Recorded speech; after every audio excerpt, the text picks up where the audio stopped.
A very very good evening everyone, welcome to वांगशन emotion. I hope आप सब अच्छे होंगे। अच्छे नहीं हो तो हो जाओ यार। कल कुछ कमेंट्स है जिसमें था कि बैकग्राउंड नॉइज़ की वजह से आपको मेरा वॉइस समझ नहीं आ रहा, तो मैंने नॉइज़ बैकग्राउंड म्यूज़िक पूरा ही हटा दिया है। सो आई थिंक अब आपको कोई प्रॉब्लम नहीं होगा, एंड अभी भी कोई प्रॉब्लम हो तो मुझे ज़रूर बता देना, मैं उस प्रॉब्लम को सॉल्व करने की पूरी कोशिश करूँगी। तो चलिए आज का पार्ट स्टार्ट करते हैं। लास्ट पार्ट में हमने देखा था कि जान से मिलने के लिए हान आया हुआ था, एंड हान गा का जान ने बहुत ज़्यादा इंसल्ट किया था। एक्चुअली वो हान गा के ज़रिए ईवो का इंसल्ट कर रहा था, क्योंकि उसे पता है हान ईवो से जुड़ा हुआ पर्सन है, वो उसका पर्सनल सेक्रेटरी है, तो वो जा कर के ईवो को ये सब बताएगा ही। इसलिए जान ने ये सब बोला था, क्योंकि वो ये सारी बातें ईवो को बोलना चाहता था। वो ये बोलकर सारा इंसल्ट वगैरह करके जान अपना रूम में चला गया था। रूम में आने के बाद उसने एक स्मेक किया, एंड वो अपना मन में सोच रहा था कि उसने आज अपना बदला ले लिया। थोड़ा सा बदला ही सही, लेकिन उसने ले लिया। उसे सेटिस्फेक्शन फील हो रहा है। उसे पता है कि ये अच्छी बात नहीं है, किसी को बुरा भला बोलकर अगर हमें अच्छा फील होता है तो ये कोई अच्छी बात नहीं है, बट उसे सच में अच्छा लग रहा है, इसमें वो कुछ नहीं कर सकता। वो अपना बाथरूम में गया शावर लेने के लिए। थोड़ा टाइम बाद वो शावर लेके आया एंड अपना बेड पे जा कर के सो गया। दूसरी तरफ हान, जो कि वहीं खड़ा हुआ था, एंड चैंग भी वहीं था। चैंग ने हान के कंधे पे हाथ रखा एंड कहा, तुम ज़्यादा माइंड मत करना उसकी बातों को, तुम्हें तो पता है उसका हालत कैसा है। मुझे लगता है कि उसे एक डॉक्टर का ज़रूरत है, एक साइकेट्रिस्ट का ज़रूरत है, पर वो हमारा बात सुनता ही नहीं है। अगर उसे एक साइकेट्रिस्ट मिल जाए तो वो अपना मेंटल अनस्टेबिलिटी को ठीक कर पाएगा, पर वो सुने तो सही। हान ने कहा, मैं समझ सकता हूँ, उसके साथ जो हुआ उसके बाद तो कोई भी ऐसा बन जाता। आई अंडरस्टैंड, डोंट वरी, मैं उसकी बातों को दिल पे नहीं लूँगा। पर हान को भी बुरा लग रहा था, पर वो ये सब जियांग को बताना नहीं चाहता था। अगर वो जियांग को बता देता तो उसे भी सैड फील होता। हान वहाँ से चला गया एंड वो डायरेक्ट ईवो के घर पे आया। ईवो वहीं घर में डिनर कर रहा था। वो डिनर का टाइम हो गया था। हान अंदर आया एंड उसने ईवो की तरफ देखा। ईवो जो कि डिनर कर रहा था, जैसे उसने देखा कि हान वहाँ आया है, उसने उसकी तरफ क्यूरियोसिटी से देखा। वो जानना चाहता था कि जान के घर पे क्या हुआ। हान ने कहा, कुछ नहीं, मैंने उसको उसका वॉलेट एंड फ़ोन दे दिया एंड उसने कुछ भी बात नहीं किया। ईवो ने कहा, उसने कुछ तो कहा होगा, तुम मुझे बता नहीं रहे हो। हान ने कहा, ईवो ऐसा कुछ नहीं है, अब तो तुम ऐसा हो गए हो, बातों पे विश्वास भी नहीं करते हो। तुम पहले ही अच्छे थे, कम से कम बात तो मान लिया करते थे। ईवो ने कहा, अच्छा तो मैं तुम्हें बुरा लग रहा हूँ। हान ने कहा, नहीं नहीं ऐसा नहीं है, मैं तो बस मजाक कर रहा था। ईवो ने कहा, हाँ मुझे पता है, बताओ उसने क्या कहा। हान ने कहा, कुछ नहीं, बस वो उसने तो बस यही कहा कि मैं यहाँ ना आया करूँ, वहाँ ना जाया करूँ उसके घर पे। ईवो ने हूँ कहा एंड वो अपना डिनर करने लगा। हान भी वहीं बैठ गया डिनर टेबल पे। पिछले 4 सालों में बहुत कुछ बदल गया है। अभी हान ईवो के घर पे ही रहता है एंड वहीं पे अपना डिनर, ब्रेकफास्ट, लंच सब कुछ करता है। वो अपना पूरा टाइम ईवो के साथ ही गुजारता है। डिनर टेबल पर बाकी सभी बैठे हुए थे। ईवो का बाबा एंड सी हुआ, यानली और चैंग, सब लोग बैठा हुआ था। सब लोग डिनर कर रहे थे। हान भी डिनर कर रहा था। उन लोगों ने डिनर किया और वो अपना अपना रूम में जा कर के सो गया। सी हुआ एंड वांगमैन हुआ अपना कमरे में था। सी हुआ ने वांगमैन हुआ से कहा, आपको नहीं लगता कि हमने कुछ जल्दी कर दिया था उस टाइम पे? वांगमैन हुआ ने कहा, मुझे लगता है हमने देर कर दिया था, हमें वो सब और पहले करना चाहिए था। सी हुआ ने कहा, क्या सच में? वांगमैन हुआ ने कहा, हाँ, मुझे लगता है कि गलती मेरा है। अगर मैं जल्दी हाँ बोल देता तो ऐसा कुछ नहीं होता ना। सी हुआ ने कहा, ऐसा कुछ नहीं है, जो होना होता है वो तो होकर ही रहता है, हम उसे रोक नहीं सकते जो होने वाला है। एंड फ्यूचर का भी हमें पता नहीं कि फ्यूचर में क्या होगा। हम बस वेट कर सकते हैं। हम वेट कर सकते हैं इस चीज़ के लिए कि जान ईवो को माफ़ कर दे। सन को एक चांस तो देना चाहिए ईवो को। वांगमैन हुआ ने कहा, तुम्हें पता है सान ईवो को कितने सारे चांसेस दे चुका है पहले ही, अब वो एक और चांस दे करके अपना दिल दोबारा से थोड़ी दुखवाना चाहेगा। तुम्हें पता है हम किसी पर्सन पे एक से ज़्यादा बार ट्रस्ट नहीं कर पाते, एंड उसने तो कई बार किया है। अब उसे कैसे पता कि वाकई में ईवो बदल गया है एंड अब वो पहले जैसा ईवो नहीं रहा। सिया को भी ये पता है कि उसका हस्बैंड सही बोल रहा है। जान ने ईवो को कई मौका दिया था सुधरने के लिए, बट ईवो नहीं सुधरा। ईवो को तब अकल आया जब जान उसे छोड़कर चला गया। सियुआ ने कहा, आप सही कह रहे हैं, हमें ये सारा मामला इन दोनों पे ही छोड़ देना चाहिए। अब ईवो को ही जान को मनाना पड़ेगा। अगर जान मान जाए तो। वो दोनों भी सो गए। ईवो अपना कमरे में आया एंड उसने अपना लैपटॉप उठा लिया। वो रोज़ रात को सोने से पहले जान का सोशल मीडिया अकाउंट चेक करता है।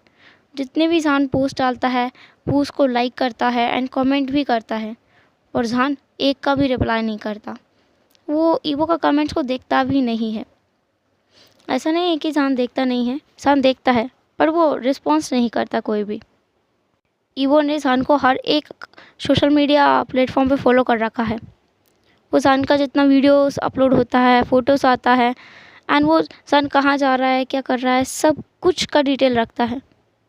जब वो दोनों रिलेशनशिप में थे तब ईवो को जान के बारे में ज़्यादा कुछ पता नहीं था कि जान को क्या पसंद है और क्या नहीं पसंद, पर अब ईवो से अच्छे जान को कोई और नहीं समझ सकता। ईवो जो नाइट में करता है उसने वो काम ख़त्म किया। उसने सारा पोस्ट चेक किया, कुछ अपडेट्स था जान का, उसने वो भी देखा, एंड देन वो अपना बेड पे आ गया।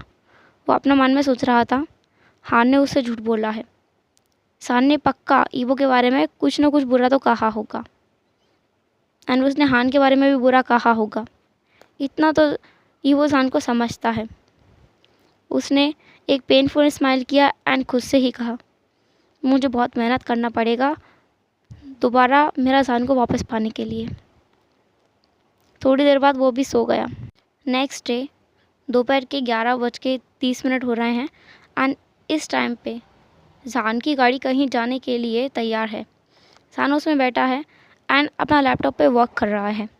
ड्राइवर कार चला रहा है एंड जान उससे बोल रहा है, थोड़ा जल्दी चलो, हम लोगों को लेट नहीं होना है। जान ने बहुत कोल्डली बोला था। अब तो सबको आदत हो गया है जान का इस कोल्ड आवाज़ का। ड्राइवर ने गाड़ी को तेज़ भगाया एंड कुछ ही देर में वो लोग एक बड़ा सा बिल्डिंग के सामने आकर रुक गए। ड्राइवर ने डरते हुए कहा, सर हम लोग पहुंच गए। जान ने ड्राइवर की तरफ देखा।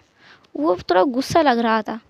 ड्राइवर को समझ नहीं आया कि उसने किया है जिसकी वजह से जान इतना गुस्सा है, पर ये तो नॉर्मल हो गया है। पता नहीं क्यों हमेशा जान गुस्से में ही रहता है। जान ने अपना लैपटॉप बंद किया एंड वो गाड़ी से उतर गया। ड्राइवर ने गाड़ी का दरवाज़ा खोला एंड जान उससे उतर गया। जान के साथ में कुछ बॉडीगार्ड्स भी थे एंड जान का मैनेजर लेले वो भी जान के साथ था। जान और लेले दोनों उस बिल्डिंग के अंदर गए। बाकी बॉडीगार्ड्स जो थे उनको बाहर ही रोक दिया गया। वो लोग अंदर गए। अंदर कोई पर्सन जान का इंतज़ार कर रहा था। जान एक मीटिंग रूम में गया, लेले भी उसके साथ था। जान सामने वाले टेबल पे जाके बैठ गया। उसके सामने एक पर्सन बैठा हुआ था एंड उसने जान को देखकर स्माइल किया एंड कहा, वेलकम टू सीन्स स्टूडियो। जान ने कहा, thank you so much sir. सामने वाले पर्सन ने कहा, तुम मुझे सर मत बुलाया करो, तुमसे मैंने कितनी बार कहा है, तुम हमारे फैमिली मेम्बर हो, इसलिए मुझे गा बोला करो। जान ने कहा, रिश्तों को बिजनेस या काम के बीच में नहीं लाना चाहिए, इसलिए मैं यहाँ आपको सर ही बोलूँगा। उस पर्सन ने दोबारा स्माइल किया एंड कहा, कोई बात नहीं, जैसा तुम्हारा मर्जी। उस पर्सन ने कहा, तो ठीक है, हम लोगों को मीटिंग स्टार्ट करना चाहिए। जान ने कहा, वो नहीं आया। उस पर्सन ने कहा, अच्छा तुम वांगची का बात कर रहे हो, वो यहाँ नहीं है, वो अब्रॉड गया हुआ है, वो फ्रांस में ही है, उसका कुछ मीटिंग है इसलिए। इस पर्सन का नाम लान सजन है एंड जिसका ये बात कर रहा है उसका नाम वांगजी है। एंड सीन्स स्टूडियो लान कॉरपोरेशन के अंदर ही आता है। वो लान कॉरपोरेशन का ही प्रॉपर्टी है, पर इसमें 50% शेयर्स जान का है, वे कॉरपोरेशन का। उन लोगों ने मीटिंग डिस्कस किया जिसमें उन्होंने मॉडल्स को चूज़ करना था। उन्होंने कुछ मॉडल्स को चूज़ किया, उसमें एक नाम लूसी था, जिसे देखकर जान थोड़ा रुक गया। उसने उस नाम को दोबारा पढ़ा एंड देन उसने कहा कि मुझे इस मॉडल का डिटेल चाहिए। तुरंत ही लांसेचन ने उसको लूसी का डिटेल्स दे दिया। जब जान ने उसका पिक्चर देखा तो उसे कंफर्म हो गया ये वही लड़की है। जान ने कहा ये कैसा रहेगा मॉडल। लांसेचन ने कहा ये मॉडल बहुत वीक है एंड लो भी है, इसे तो हम लोगों ने रिजेक्ट कर दिया था, पता नहीं क्यों इस पेपर्स में ये आ गई, शायद गलती से किसी ने रख दिया होगा। जान ने कहा हम इसी को लेंगे। लांसेचन शॉक में जान की तरफ देख रहा था कि जान ऐसा कैसे कर सकता है। जान एक बिजनेस पर्सन है, उसके लिए इमोशंस कुछ मायने नहीं ले रखता, तो फिर ये लड़की जिसका ना तो कोई नाम है, जिसको ना कोई जानता है एंड जो कि मॉडल भी ढंग का नहीं है, दिखता भी उतना अच्छा नहीं है, तो फिर इसको हम मॉडल कैसे ले सकते हैं। फिर भी लांसेचन ने कुछ नहीं कहा। उसने कहा तुम श्योर हो। जान ने कहा हाँ मैं श्योर हूँ। लांसेचन ने नोट किया एंड कहा ठीक है, तो फिर कुछ डॉक्यूमेंट्स प्रिपेयर करना होगा, उस पर तुम्हारा और मेरा साइन लगेगा, दैन इस मॉडल का साइन लगेगा, और इसके बाद में हमारा सीन्स स्टूडियो इस मॉडल को हायर कर लेगा। जान ने कहा इस मॉडल को हम 6 महीने के लिए हायर करेंगे। लांसेचन ने कहा 6 महीने के लिए, पर हमारा कॉन्ट्रैक्ट तो 2 साल का था। जान ने कहा हाँ, लेकिन जान का भी नॉन प्रॉफिटेबल काम नहीं करता है। लांसेचन को समझ में आया कि जान के मन में कुछ तो चल रहा है, पर वो जान को समझ नहीं सकते और ना ही जान से कुछ पूछ सकते हैं कि भाई वो करना क्या चाहता है। तो उन्होंने बस हाँ कहा और उन्होंने कहा कि कल इस पेपर के साइन के लिए डॉक्यूमेंट्स तैयार हो जाएंगे, तो वो कल 9 बजे यहाँ आ जाए। जान ने यस कहा और वो वहाँ से चला गया। लांसेचन को पता है कि जान मीटिंग और इनके अलावा काम की बात के अलावा कोई और बात उनसे नहीं करता है। वो उनके साथ फ्रेंडली रिलेशन बनाना पसंद नहीं करता। उनके साथ क्या, वो किसी के साथ भी फ्रेंड्स बन के रहता ही नहीं है, वो सिर्फ काम पे ही ज़्यादा ध्यान देता है। सो अभी मीटिंग के बाद जब जान जा रहा है तो उन्हें कोई ज़्यादा हैरानी की बात नहीं लग रही, क्योंकि ये तो नॉर्मल है। जान वहाँ से निकला और अपना गाड़ी में आके बैठ गया। लेले भी जान के साथ था। जान ने लेले से पूछा नेक्स्ट। लेले समझ गया कि जान उसका अगला काम के बारे में पूछ रहा है, उसके स्केड्यूल के बारे में पूछ रहा है। सो लेले ने कहा आज हमारा एक मीटिंग है। जान ने कहा कितना बजे। लेले ने कहा आज दोपहर 2 बजे मीटिंग है। मीटिंग हमारा कंपनी में ही है, बट मीटिंग। जान ने कहा जल्दी बोलो, टाइम नहीं है। लेले ने कहा सर वो मीटिंग जिनके साथ है वो। लेले बहुत घबरा रहा था जिस पर्सन के साथ मीटिंग है उसका नाम लेने में। लेले अपना मन में सोच रहा था अगर उसने आज ये नाम ले दिया तो शायद जान उसे ज़िंदा ही ना छोड़े। लेले ने कहा सर वो। जान ने कहा तुम अगर अभी नहीं बताओगे तो तुम्हें फायर कर दिया जाएगा।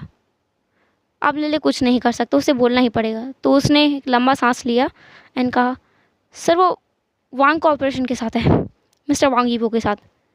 ये नाम जान के लिए हेटफुल है, वो इस नाम को कभी सुनना ही नहीं चाहता एंड आज उसका उसके साथ मीटिंग है। जान ने पूछा ये मीटिंग किस बारे में है। लेले ने कहा सर इस मीटिंग की वजह से हम लोगों को प्रॉफिट होगा, जो हमारा इस साल का टारगेट है प्रॉफिट कमाने का, उसमें 2% का प्रॉफिट इस कॉरपोरेशन से डील करने से होगा। जान ने कहा कैंसिल कर दो। लेले ने कहा सर। जान ने कहा मीटिंग कैंसिल कर दो। लेले ने कहा सर इससे हमें लॉस होगा एंड ये लॉस। जान ने कहा बॉस तुम हो या मैं। लेले ने कुछ नहीं कहा, उसने कहा यस सर। जान ने कहा उस मीटिंग की जगह दूसरा मीटिंग करो, वे कॉरपोरेशन का शाओ कॉरपोरेशन के साथ में। लेले ने नोट किया शाओ कॉरपोरेशन के साथ भी मीटिंग बहुत ज़्यादा इंपॉर्टेंट है। लेले को ये पता है इंसान बिजनेस के बारे में कुछ ज़्यादा ही सोचता है, उसके पास इमोशंस का कोई मतलब नहीं है।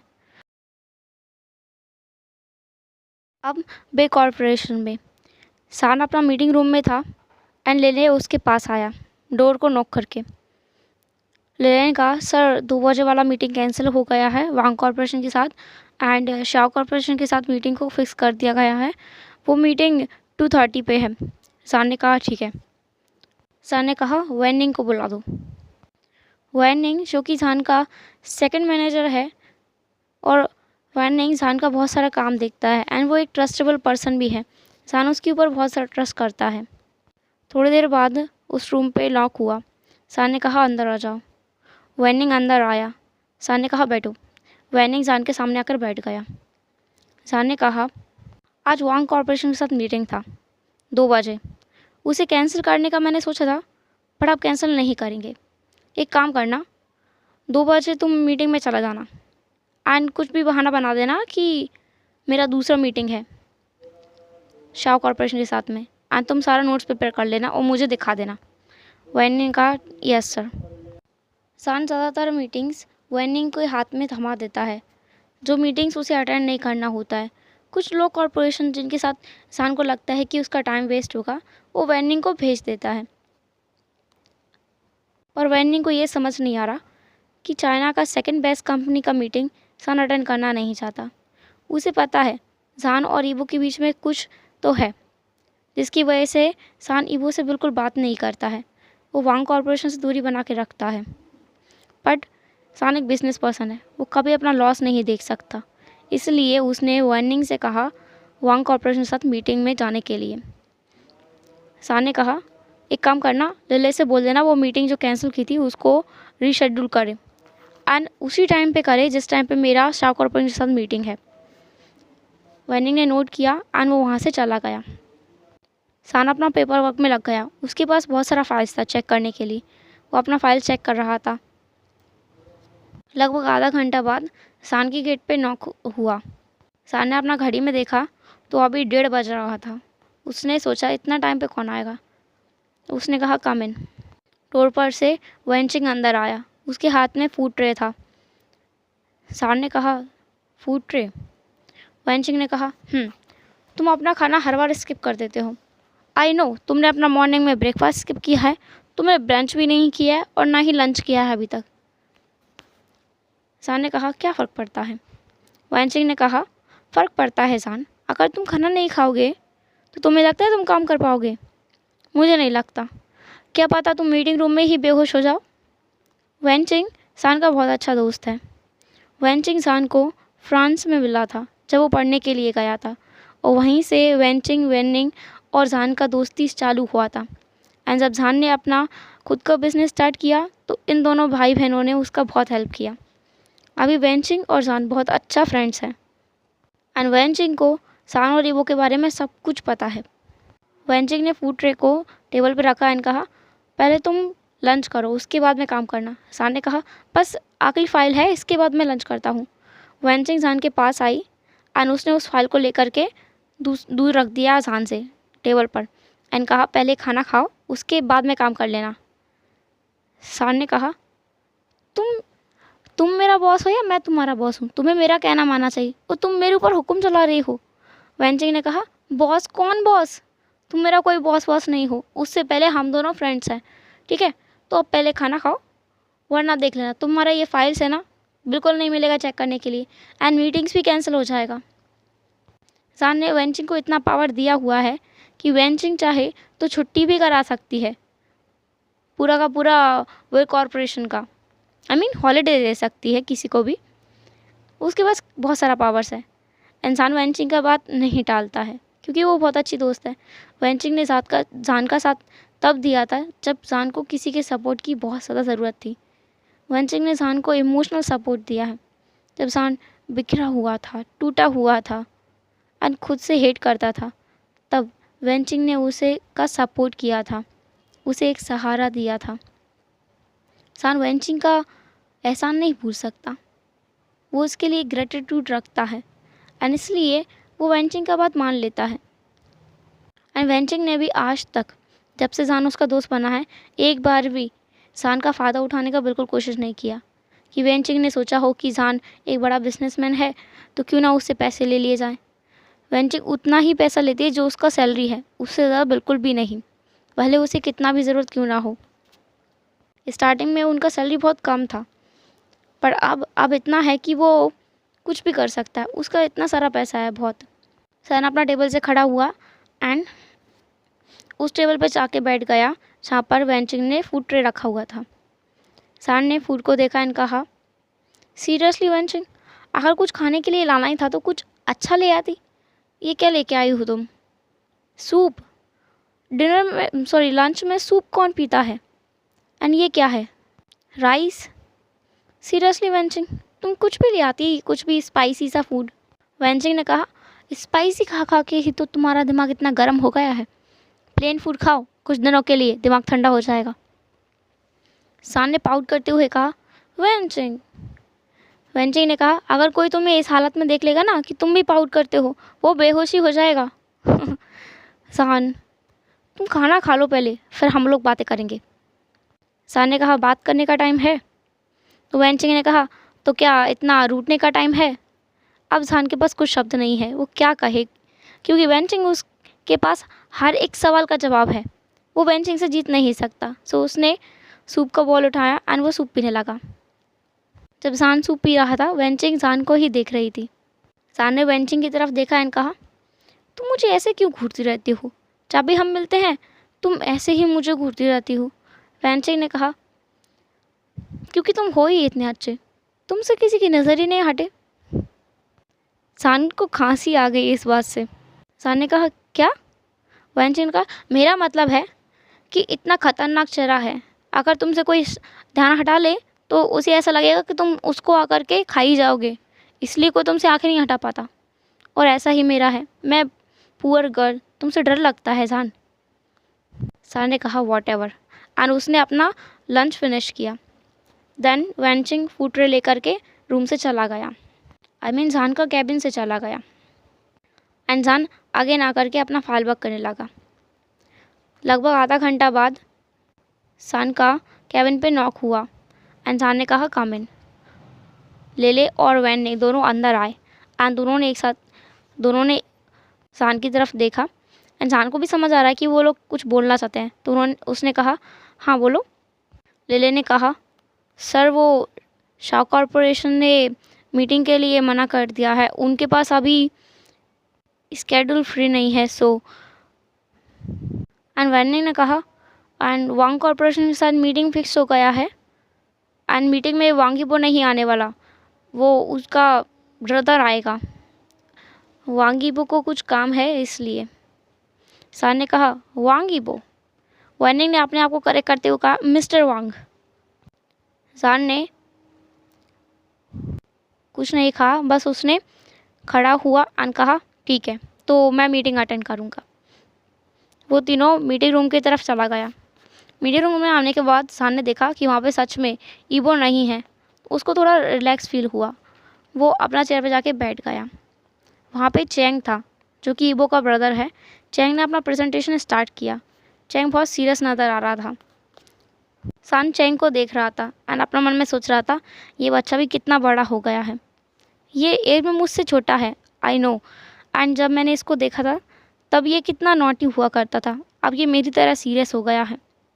खैर मेरी तरह तो सीरियस नहीं है, सीरियस है बट कोल्ड नहीं है कम से कम। ईबो का फैमिली में ये एक पर्सन है जो मुझे बहुत अच्छा लगता है, बाकी लोग भी ठीक है ईबो के अलावा। सान ने अपना थॉट्स को क्लियर किया एंड कहा, मैं किसी के बारे में नहीं सोचना है, मुझे इमोशनल होना ही नहीं है, मीटिंग पे फोकस करो सान, मीटिंग पे फोकस करो। वो मीटिंग एक परफ्यूम लॉन्चिंग के बारे में था। वांग कॉरपोरेशन ने एक परफ्यूम बनाया है जिसका स्मेल चेरी ब्लॉसम का है एंड वो परफ्यूम के लिए सान के साथ मीटिंग करने आए थे और उन्होंने सान को एक ऑफ़र भी दिया। चैंग ने, जो कि वांग कॉरपोरेशन से आया हुआ है, उसने सान को ऑफ़र किया कि वो ये डील वे कॉरपोरेशन के साथ करना चाहते हैं एंड वो चाहते हैं कि सान उनका रोल मॉडल बने। सान ने कहा, मैं? लेकिन मैं तो बिजनेसमैन हूँ ना। चैंग ने कहा, कम ऑन, आप बिजनेसमैन भी हैं एंड आप एक एक्टर भी हैं, हमने देखा है, एंड आप एक मॉडल भी हैं, तो आप इसे परफ्यूम के रोल मॉडल में बहुत अच्छे लगेंगे एंड आई नो इससे हमारा परफ्यूम और ज़्यादा बिकेगा भी एंड इससे दोनों कॉरपोरेशन को बहुत ज़्यादा प्रॉफिट भी होगा। सान को ये बात तो समझ आ रहा है। उसने कहा, ठीक है, पर उसमें एक पार्टनर भी चाहिए होगा क्योंकि ये परफ्यूम कपल्स के लिए है, उस हिसाब से एक पार्टनर भी चाहिए। चैंग ने कहा, हाँ एक पार्टनर तो चाहिए। सान ने एकदम कहा, अरे पार्टनर भी है, मिल गया, आज ही मैंने एक मॉडल को सिलेक्ट किया है, वो काफ़ी अच्छी मॉडल है एंड इस ऐड के लिए अच्छा रहेगा। चैंग ने कहा, ठीक है सर, आपने अगर मॉडल्स ढूंढ लिया है तो हमें उससे कोई प्रॉब्लम नहीं है, आपने ढूंढा है तो सच में वो मॉडल काफ़ी अच्छी होंगी। मीटिंग ख़त्म हो गया एंड वो लोग बाहर निकले। बाहर आने के बाद जान ने चैंग से हैंडशेक किया एंड लास्टली उन लोगों ने डिसाइड किया कि वो लोग साथ में जाकर के डिनर करेंगे, क्योंकि अभी मीटिंग करते करते ही उनको 5 बज गया है। वो लोग कैफ़े में जाएंगे एंड कुछ खा लेंगे साथ में, जिससे उनका बॉन्डिंग स्ट्रांग हो जाए। आई मीन वांग कॉरपोरेशन और वे कॉरपोरेशन का बॉन्डिंग स्ट्रांग हो जाए, इसलिए वो लोग जा रहे थे। अचानक से चैंग का फ़ोन रिंग करने लगा एंड उसमें एक रिंगटोन था जो कि सान को पता है कि ये क्या है। सान अपना मन में सोच रहा था ये तो उसका गाना है जो कि उसने कंपोज किया है। चैंग ने तुरंत फ़ोन उठाया एंड कहा हेलो। पीछे से किसी ने कुछ कहा एंड इधर चैंग, उसका तो हालत ही ख़राब हो रहा था।